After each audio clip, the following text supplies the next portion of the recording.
South Korea's military says that pilot error was what caused one of its fighter jets to accidentally drop 8 bombs on a civilian area during training. 8 people were injured and several buildings damaged when the KF-16 jets released the bombs onto a city close to the border with North Korea.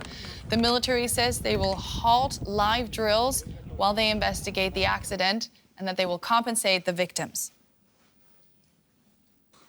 We're joined now by journalist Fabian Kretschmer in the South Korean capital.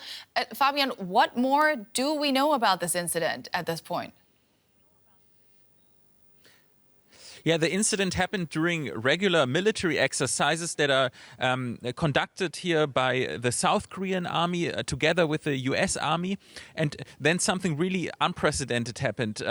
And we talk about an area that is actually quite close to the North Korean border because those military exercises are part of a deterrence strategy against the threats from the north.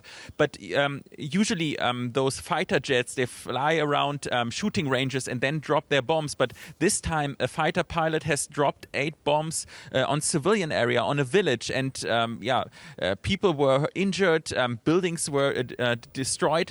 But given what we know, I think it's rather astonishing that the damage is not even much greater because the bombs that were dropped are so-called Mark 82 bombs. They're 500 pounds heavy, they're more than 2 meters in length, and their radius of destruction is comparable to a football field, so it's really serious damage.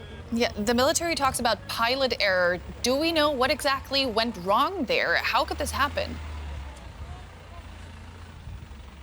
Well, we know likely what happened. So the South Korean Air Force, they conducted interviews with the pilot. They conducted investigation, and they say that the pilot seems to have typed in the wrong coordinates before he was getting into the airplane. I mean, those coordinates determine where the bomb later will be dropped. But I think still several questions remain unanswered. And one, for example, is whether or why there haven't been more safety mechanisms to prevent this incident from happening, and basically to check beforehand whether there was some human error or not. And I think those are really very uncomfortable questions that have to be asked right now.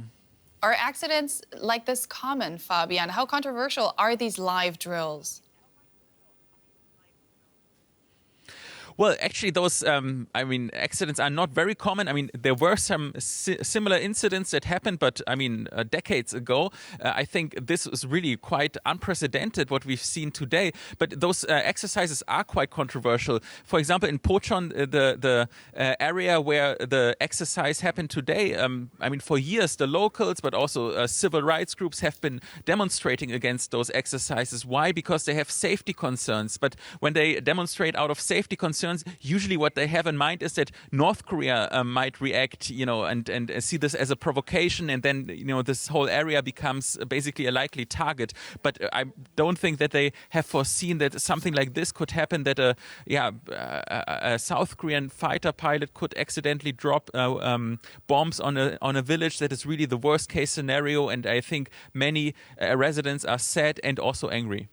Journalist Fabian Kretschmer in Seoul, great speaking to you as always. Thanks.